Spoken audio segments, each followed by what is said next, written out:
nagdadala po ng malakas na pag-ulan, yan po ang tinatawag na shoreline. Kung saan po ang mainit na hangin galing po sa hilaga at malamig na hangin galing po sa northeast monsoon. Yan. Nagbabanggaan po yan yung shoreline.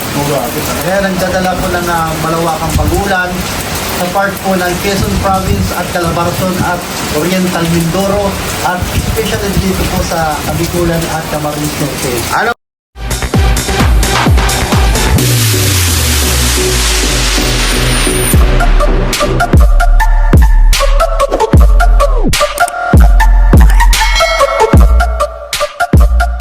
Mga kalingap, magandang tanghali po sa ating lahat. Nandito po ang ating broadcaster na si Sagap TV. Dumayo po dito sa Daet para tingnan ang kalagayan ng panahon. sa ating ayon sa ating reporter. Ano masasabi mo po, sir, sa ating sitwasyon ngayon sa dito sa resort na kung saan tayo nag-overnight? Yan. Sa kasalukuyan po, ang binabantayang bagyo po ay nakalabas na po sa Philippine Area of Responsibility. Ito pong tinatawag na si Romena. Romena. Oo. At kaya po ang umiiral po ngayon dahil to moderate rainfall, pagbuhos ng ulan. At Ayan, oh. yan po ayan po yung nagdadala po ng malakas na pag-ulan, yan po ang tinatawag na shoreline. Kung saan po ang mainit na hangin galing po sa hilaga at malamig na hangin galing po sa northeast monsoon. Yan. Nagbabanggaan po yan yung shoreline. Kaya nagdadala po ng malawakang pag-ulan sa part po ng Quezon Province at Calabarzon at Oriental Mindoro at especially dito po sa Biculan at Camarines Norte. Anong may papahiwatig mo sa malakas na ulan at hangin na newscaster Sagap TV ng Daet Camarines ay ng Kamsur? Kamsur to Kamnorte. Kamsur kasi taga Kamsur ka eh. Oo, yan. Shoreline pa rin ang umiiral po ng naramdaman pa rin po sa Kamsur. At light and off po yung pagbuhos ng ulan. Unlike po dito sa Camarines Sur po, talagang sunod-sunod po yung pagbuhos ng ulan na may dala po ng hangin. Dahil po yan sa karagatan po na galing po sa easterlies na yun nga, nagsasalubong nga yung mainit at malamig na hangin sa karagatan po. Kaya tinatawag na shoreline. Kaya namumuo po ang isang malakas na pag-ulan at may dala pong malakas na hangin. Ayun, nakuhanan po natin ang pahayag ng ating newscaster na si Sagap TV ng Camarines Sur. At ayun mga kalingap, anong masasabi mo, newscaster Sagap TV ng Kamsur, anong masasabi mo sa mga kababayan natin na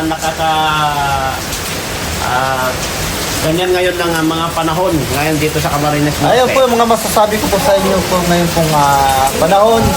Ay kung wala naman po kayong mga importanteng lakad ay manatili na lang po sa inyong mga tahanan. At kung kayo naman po ay may mga importanteng lakad po ay huwag kalimutan magdala po ng kapote at payong. Yan po yung napaka-importante po sa mga low-lying area po na binabaha ay magsilikas na po kayo at yung mga gamit po ay pwede nyo pong itaas. Kasi mayroon kasi biglang pagbabaha. Gaya po nangyari pong nakaraan sa Bilson na bumaha po hanggang Bewang. So mag-ready po tayo lahat ng mga dokumento natin nakatago at mga kagamitan ay isave po natin. Kasi ito pong pag-ulan na to ay hanggang bagong taon. Ay! Totoo po yan, hanggang bagong taon itong pag-ulan. Ayan po ang ulat ni Sagap TV ng Camarines Sur at dumayo pa po siya dito sa Camarines Norte para mag-ulat. Magpakilala ka na, newscaster ng Camarines Sur. Ayan po, sa mga nagtatanong po kung ano pang kalagayan ng panahon po dito sa ating Philippine Area of Responsibility ay maaari nyo pong bisitahin ang ating YouTube channel, ang Sagap TV, at makapagbigay po tayo ng mga mahalagang impormasyon about po sa kalagayan ng panahon. Ayun po, inuulit po natin at meron po tayong dalawang weather system lang po ang ating nararamdaman. Ang tinatawag na northeast monsoon o hanging amihan na galing po sa bansa pong Siberian At samantala po, ang shoreline po ay nakakapito po sa Southern Luzon, especially po ang Kabikulan at Visayas at Mindanao. Ay, salamat newscaster Sagap TV ng Walang anuman. Kamsur. Ayan. Ito po mga kalingap, nakikita nyo po yung sitwasyon ngayon dito sa resort kung saan po kami nag-overnight, no? Kasama ang buong team Kalingap sa pangunguna po ni Kuya Val Santos Matubang, Ate Edna Vlog, at siyempre si Kalingap Rob at kanyang may bahay na si Maring Jack. At sa kasalukuyan nasa shoreline muna sila o natutulog pa, hindi pa po sila gising, pero nakikita nyo na po ang sitwasyon ngayon mga Kalingap po. Dito po sa tabi ng dagat ay malakas po ng ulan, malakas ng hangin, kaya ang masasabi lang po namin sa mga kababayan po natin na nandito sa malapit sa mga baybayin at mag-ingat po at wag na po maglaot dahil mapanganib po ang tubig at mataas po ang mga alon sa dagat. Ayan, maraming salamat mga Kalingap. Panoorin nyo po itong broadcaster ni Sagap TV ng Kamsur at dumayo pa po dito sa Camarines Norte para tignan ang sitwasyon natin dito mga Kalingap. Grabe po, ito po ang sitwasyon ngayon mga Kalingap po. Maandar po dito ngayon. Maandar po. Maulan po dito. Ayan po ang sitwasyon ngayon dito mga Kalingap. Ayan, ipapakita ko po sa inyo ang maalon na dagat dahil sa sitwasyon ngayon. Ayan, at ito po, dito po na. Pero mo yung hayop.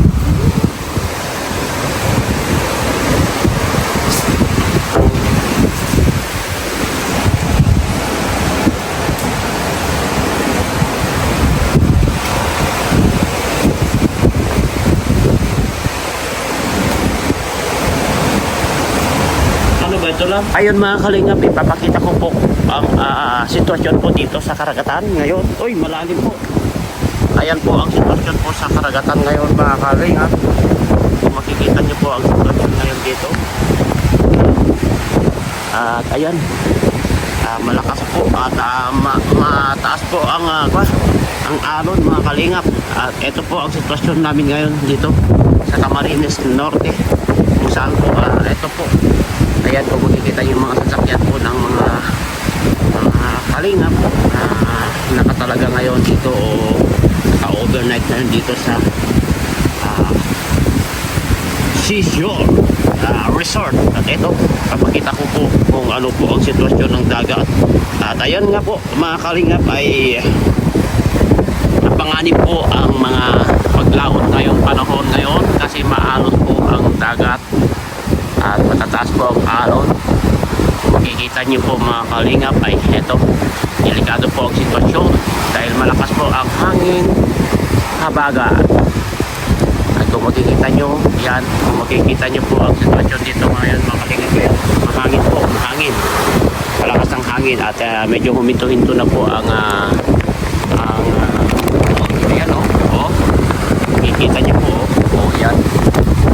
Malakas po ang hangin dito sa tabi ng dagat.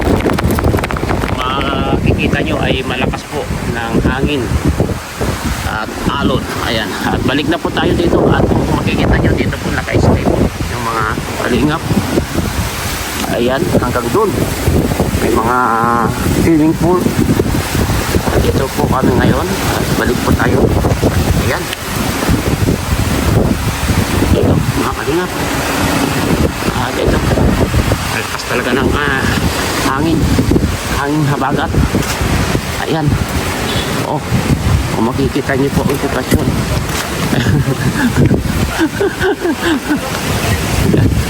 Oy As, bakit nandiyan ka As? Oy, ang lakas ng hangin mga Kalingap. Ayan.